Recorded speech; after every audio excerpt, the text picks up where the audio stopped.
1992, Anthony Shay was 28 years old and one of the most successful gangsters on the eastern seaboard.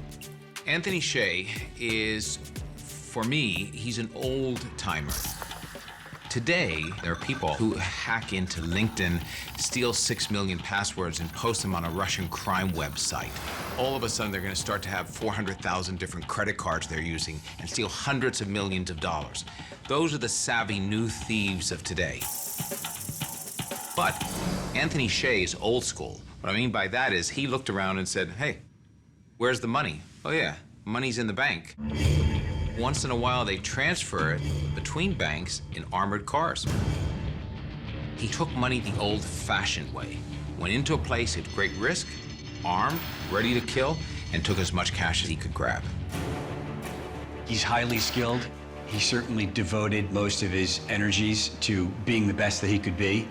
And he probably is one of the best that there has been in the past 20 years in this area. Shay's mother actually encouraged him to go out and rob.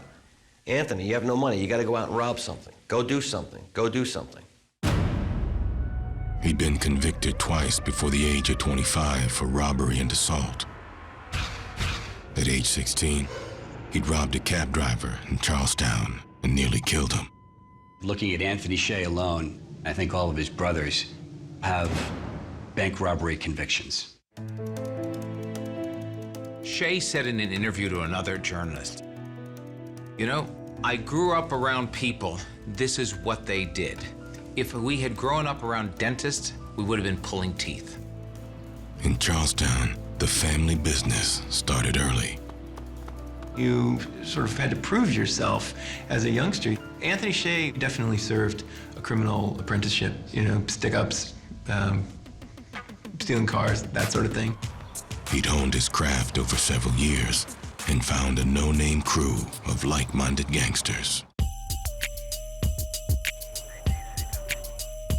This particular ring had 5 individuals. In Charlestown, the suspects looked like they could be anybody. Anthony Shay, Matthew McDonald, Michael Halloran, Stephen Burke, and Patrick McGonigal. If you were to meet Stephen Burke or Michael O'Halloran walking down the street, you would look at them as an educated, respectable, decent-looking human being. Short hair, well-dressed, fit. These guys were highly trained, highly committed armored car robbers, devoting every aspect of their life to stealing as much money as they could, and were completely unafraid of taking lives if it was necessary in order to achieve their goals. Over a matter of years, the no-name gang became a well-oiled machine. You develop some type of sense of invincibility, and you're untouchable. You got away with 9 armed robberies before this, and what's 1 more? What's 2 more? I think for a while, in the early 90s, it almost had sort of the atmosphere of a bit of a game, you know, like a good old cat and mouse chase. Everybody took it seriously, but it was a sort of, you know, kind of made-for-TV stuff.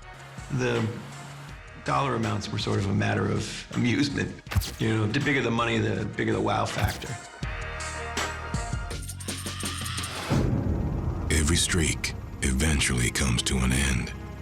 Hudson was the one that really went bad, and that was inevitable. On August 24th, 1994, Anthony Shay and his Charlestown gang of no-name bank robbers knocked off an armored car in Hudson, New Hampshire. They made off with nearly $500,000 after executing the 2 men guarding the truck. These perpetrators would obviously be armed and dangerous. That's when things kind of changed during the investigation of the murders of the guards in Hudson, New Hampshire. It was a cold-blooded killing in a sleepy little town, the kind of crime that can never be explained, one that never goes away.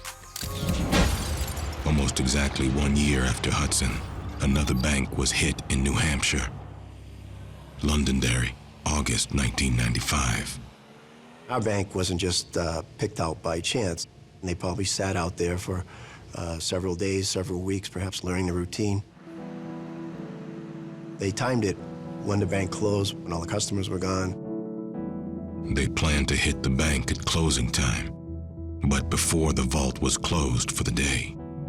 They threw a rock through the window of the bank and burst through the window. Unfortunately for them, the bank vault was probably closed only minutes before they happened to come in.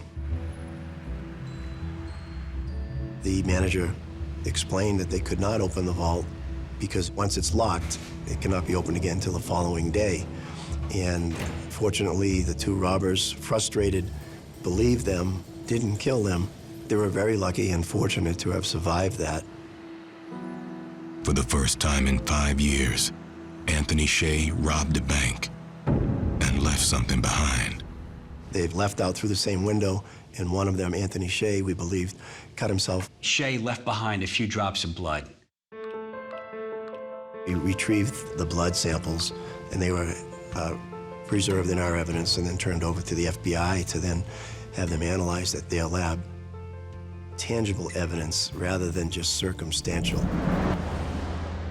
While waiting for the DNA results, they began tracking Shay's every move.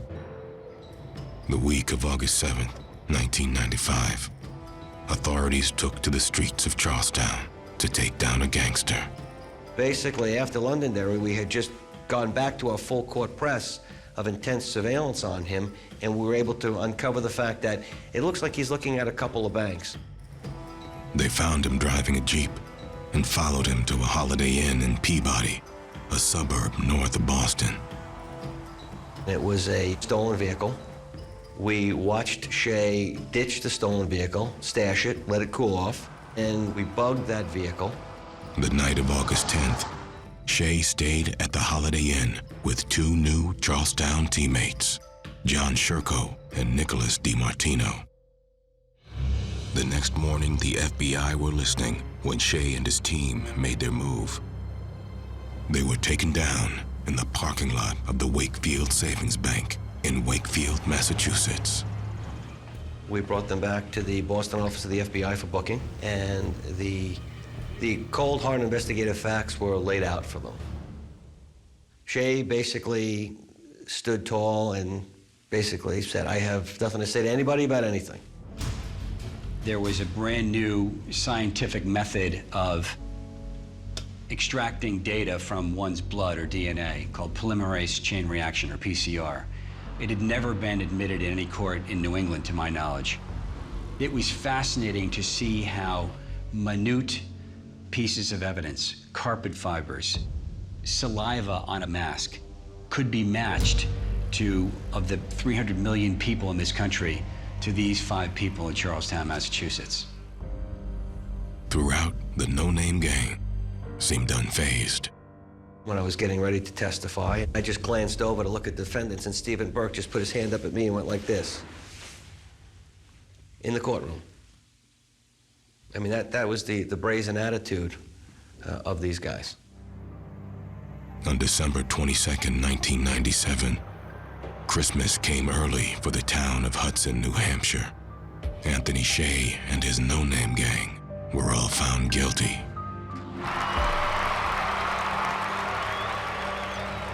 One week after opening day in 1998, Anthony Shay, a 3-time convict, was convicted to life in prison without the possibility of parole. There is a provision in the bill before us that would address this situation called 3 strikes and you're out, meaning 3 violent felonies, mandatory life in prison. 3 strikes, you're out. There was a tremendous impact, and it all started with Shay.